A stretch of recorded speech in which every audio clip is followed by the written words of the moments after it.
What's up everyone and welcome back to the MMA Zone. Today, let's get started with Ilia Topuria's next 2 UFC fights revealed. Throughout UFC history, we've seen a number of 2-division champions, from Dan Henderson in the Pride days to modern-day fighters like Conor McGregor and Daniel Cormier. And before we continue, make sure to leave a like on the video to help support the channel. What we've never seen, however, is a 3-weight champ. At one point in time, there was talk of Alex Pereira potentially moving up to fight for heavyweight gold in pursuit of triple champ status, but nothing came to fruition there. Now, ahead of Ilia Topuria's lightweight title fight against Charles Oliveira, his brother Aleksandre Topuria has revealed that their sights are set on winning gold in 3 divisions. During an interview with Enrique Jimeno MMA, he explained, "The perfect scenario would be for Ilia to win, for Islam to win in the welterweight division, and then for Ilia to fight for a 3rd belt. Historic." Ahead of El Matador's big title fight, he and his brother have also reportedly split from their coaches, the Clement brothers. Spanish outlet Marca broke the news, reporting that distance and scheduling conflicts caused the split.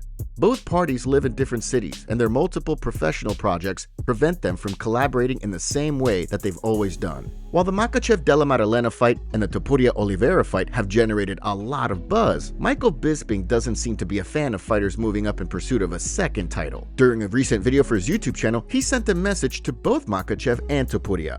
Stay in your weight class and beat everybody. Simple as that. At lightweight, Islam's still got work to do there. There's Ahmed Sarukian, there's Justin Gaethje, there's Mateusz Gamrot, there's Paddy Pimblett, for crying out loud, okay? Everyone's just jumping around. Stay in your weight class and defend against all of the contenders. That's what people need to do. That's what fighters used to do. That's what Anderson Silva did. That's what George St. Pierre did. That's what Alejandro Pantoja is doing right now.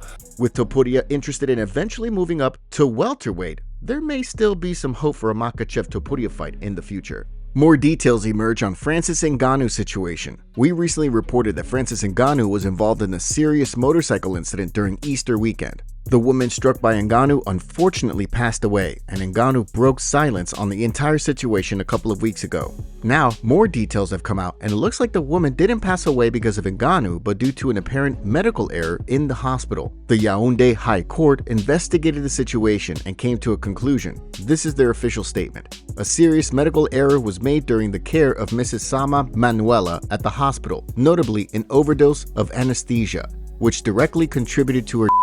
We demand that full light be shed on the responsibility of the hospital and the healthcare staff. What a turn of events in this situation. Everyone had thought that Francis Ngannou was the reason, but the court's investigation only showed that she was knocked down by Ngannou, and it was the hospital's fault for everything. We're sending our prayers to Francis Ngannou and the victim's family over the situation.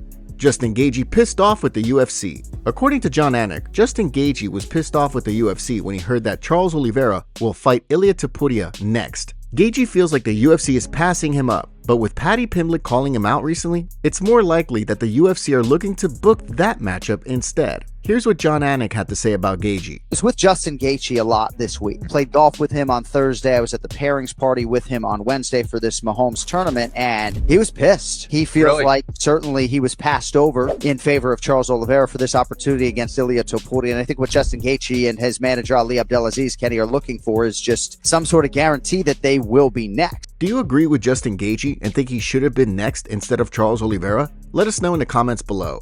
Daniel Cormier breaks down Islam Makhachev versus Jack Della Maddalena. We might not have a date for the welterweight title fight between Islam Makhachev and Jack Della Maddalena, but that hasn't stopped the MMA community from debating how the fight will play out. During a recent interview with Red Corner MMA, Daniel Cormier gave his thoughts on the fight, saying that after JDM's big title win over Belal Muhammad, he's excited to see the newly minted champion welcome the pound-for-pound king to welterweight. I think that it'll come down to the wrestling of Islam versus Jack's takedown defense, and how stingy is he going to be able to be with Islam. Because when Islam can take guys down early, they really struggle. The only time a fight even looks competitive is when they can defend takedowns, and he spends large amounts of time on his feet, which he does really well too. Because DC thinks that Makhachev's wrestling will be the X factor in the fight, he advised the pound-for-pound king to spend plenty of time working on his wrestling in camp during the latest episode of Good Guy Bad Guy.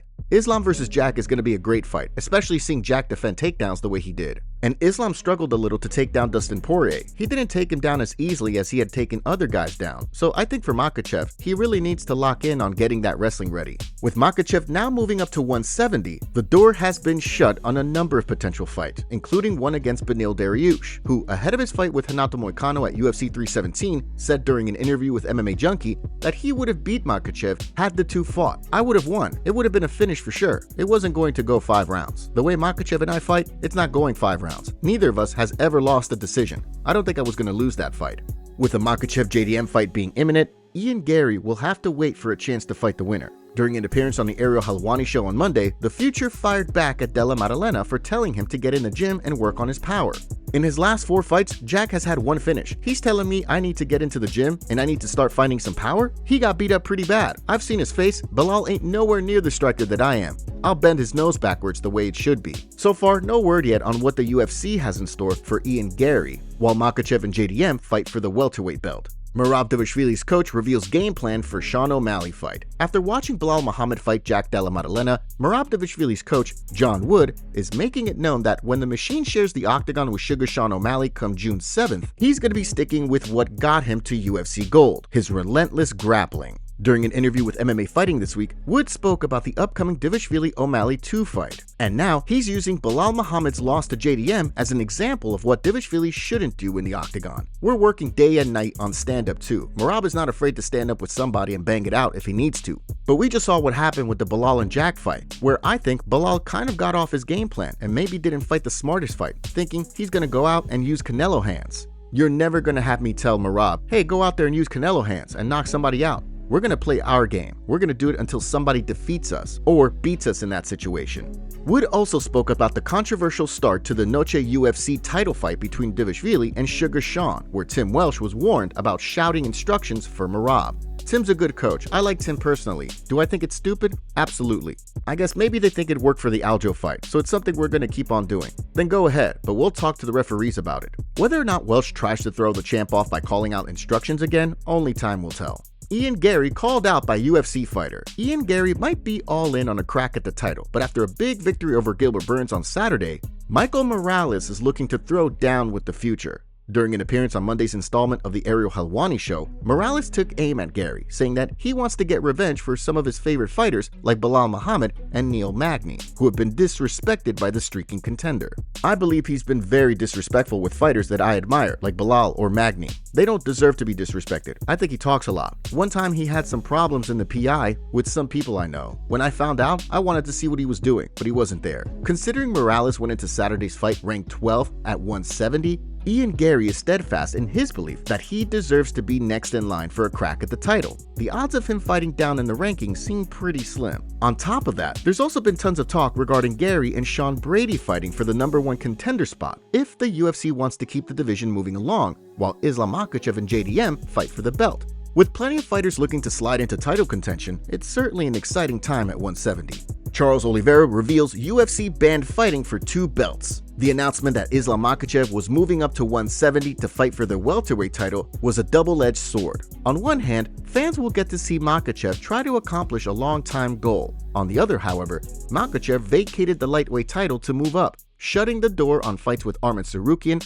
Ilia Topuria, and plenty of other contenders. According to Charles Oliveira, the UFC is done letting fighters pursue champ status. Instead, if a fighter wants to fight for a second title, they have to vacate the first so that they don't hold up the division. During an interview with MMA Today, he explained, "What we've actually learned is there's no more fighting for 2 belts. You either go fight for what you want or make it happen like Topuria did." Islam didn't do that. Islam waited until the last minute to vacate his belt, knowing 100% he would fight Jack Della Maddalena. As some fans have pointed out, however, it would be outrageous if the UFC has Zhang Weili vacate her title in order to fight Valentina Shevchenko.